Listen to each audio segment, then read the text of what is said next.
My fellow Americans, I'm speaking to you tonight from the Oval Office. Before I begin, let me speak to important news from earlier today. After 8 months of nonstop negotiation, by my administration, a ceasefire and a hostage deal has been reached by Israel and Hamas, the elements of which I laid out in great detail in May of this year.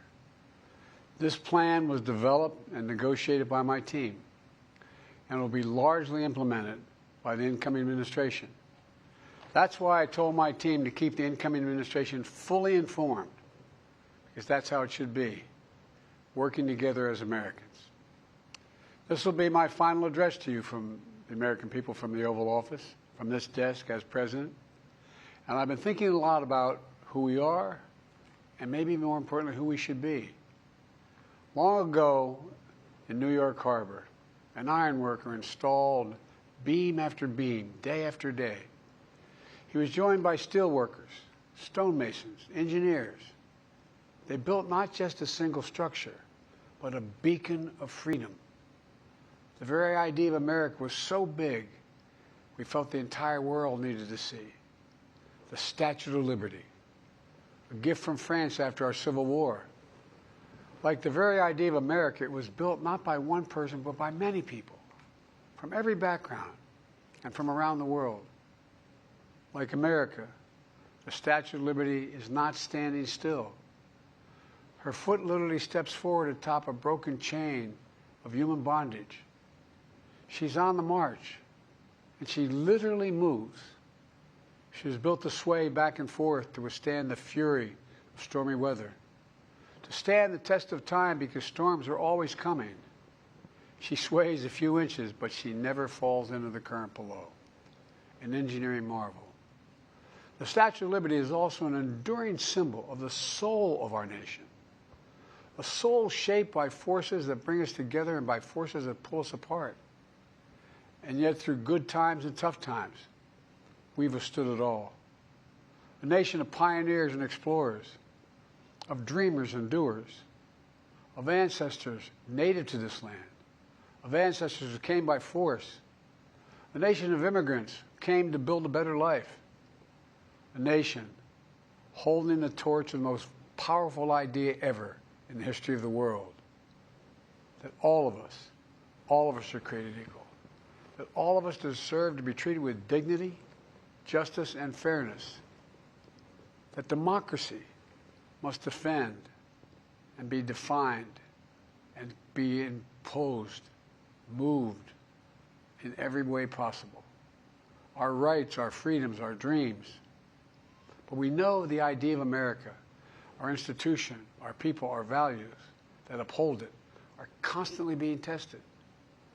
Ongoing debates about power and the exercise of power, but whether we lead by the example of our power or the power of our example, whether we show the courage to stand up to the abuse of power or we yield to it. After 50 years at the center of all of this, I know that believing in the idea of America means respecting the institutions that govern a free society, the presidency, the Congress, the courts, a free and independent press, institutions that are rooted, they just might not reflect the timeless words, but they echo the words of the Declaration of Independence. We hold these truths to be self-evident. Rooted in the timeless words of the Constitution, we the people. Our system of separation of powers, checks and balances. It may not be perfect, but it's maintained our democracy for nearly 250 years, longer than any other nation in history that's ever tried such a bold experiment. In the past 4 years, our democracy has held strong, and every day I've kept my commitment to be president for all Americans through one of the toughest periods in our nation's history. I've had a great partner in Vice President Kamala Harris. It's been the honor of my life to see the resilience of essential workers getting us through a once-in-a-century pandemic, the heroism of service members and first responders keeping us safe, the determination of advocates standing up for our rights and our freedoms, instead of losing their jobs to an economic crisis that we inherited. Millions of Americans now have the dignity of work. Millions of entrepreneurs and companies creating new businesses and industries, hiring American workers, using American products. And together, we've launched a new era of American possibilities. One of the greatest modernizations of infrastructure in our entire history, from new roads, bridges, clean water, affordable high-speed internet for every American. We invented the semiconductor, smaller than the tip of my little finger, and now is bringing those chip factories and those jobs back to America where they belong, creating thousands of jobs. Finally, giving Medicare the power to negotiate lower prescription drug prices for millions of seniors.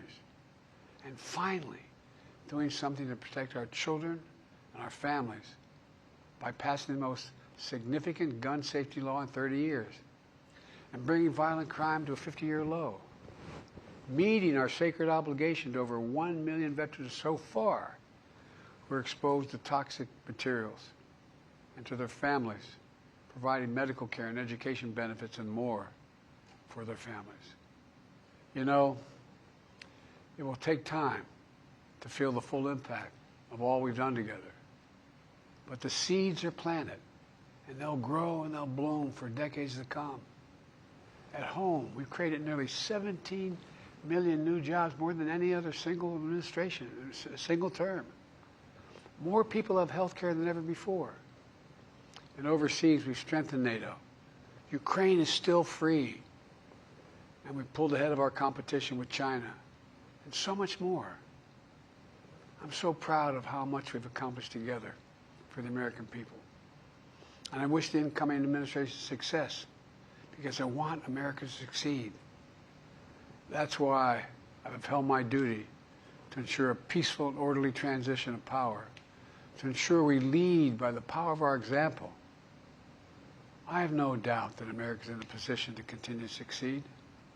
That's why my farewell address tonight, I want to warn the country of some things that give me great concern. This is a dangerous concentration, and that's the dangerous concentration of power in the hands of a very few ultra-wealthy people. And the dangerous consequences if their abuse of power is left unchecked. Today, an oligarchy is taking shape in America of extreme wealth, power, and influence that literally threatens our entire democracy, our basic rights and freedoms, and a fair shot for everyone to get ahead. We see the consequences all across America, and we've seen it before, more than a century ago. But the American people stood up to the robber barons back then and busted the trusts. They didn't punish the wealthy. They just made the wealthy play by the rules everybody else had to. Workers want rights to earn their fair share.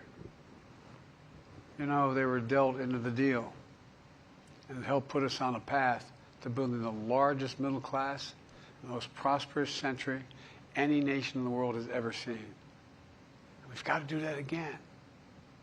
In the last 4 years, that is exactly what we've done. People should be able to make as much as they can, but play by the same rules. Pay their fair share of taxes. So much is at stake. Right now, the existential threat of climate change has never been clearer. Just look across the country, from California to North Carolina.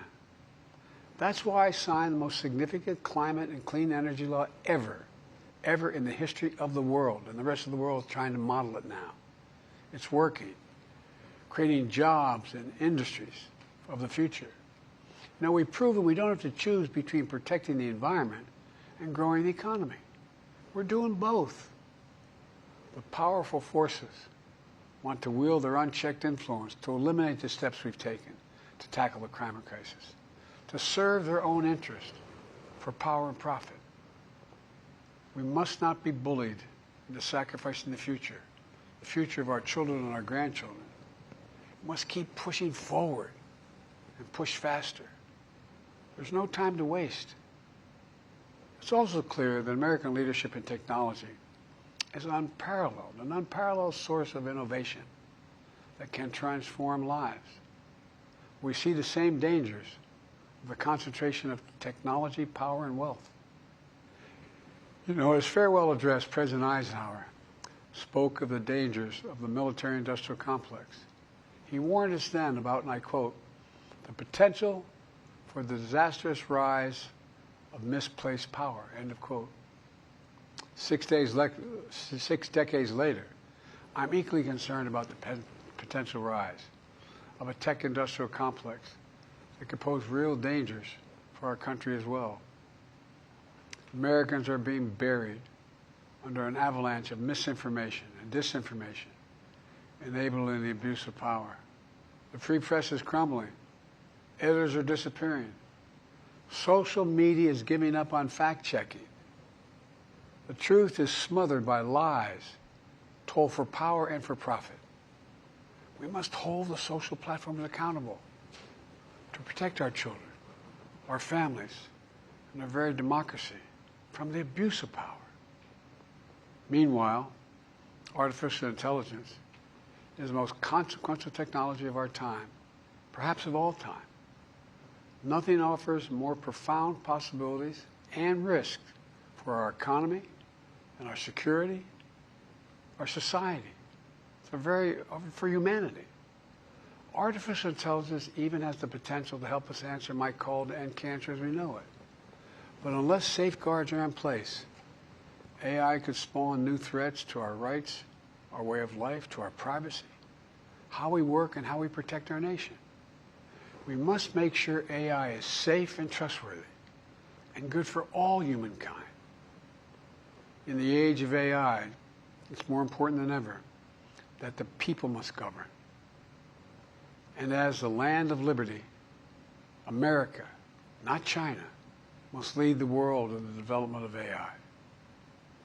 You know, in the years ahead, it'll help to be, it's going to be up to the presidency, the Congress, the courts, the free press, and the American people to confront these powerful forces. We must reform the tax code, not by giving the biggest tax cuts to billionaires, but by making them begin to pay their fair share. We need to get dark money. That's that hidden funding behind too many campaigns contributions. We need to get it out of our politics. We need to enact an 18-year time and term, for the strongest ethics reforms for our Supreme Court. We need to ban members of Congress from trading stock while they're in the Congress.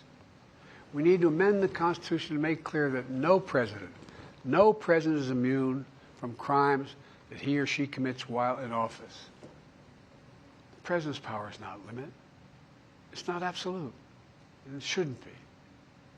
And in a democracy, there's another danger to the concentration of power and wealth. It erodes a sense of unity and common purpose. It causes distrust and division. Participating in our democracy becomes exhausting and even disillusioning. And people don't feel like they have a fair shot. We have to stay engaged in the process. I know it's frustrating. A fair shot is what makes America, America. Everyone's entitled to a fair shot. Not a guarantee, but just a fair shot. An even playing field. Going as far as your hard work and talent can take you. We can never lose that essential truth, remain who we are. I've always believed, and I've told other world leaders, America can be defined by one word: possibilities. Only in America do we believe anything is possible. Like a kid with a stutter from modest beginnings in Scranton, Pennsylvania, and Claremont, Delaware, sitting behind this desk in the Oval Office as President of the United States. That's the magic of America. It's all around us. Upstairs in the residence of the White House, I've walked by a painting of the Statue of Liberty I don't know how many times.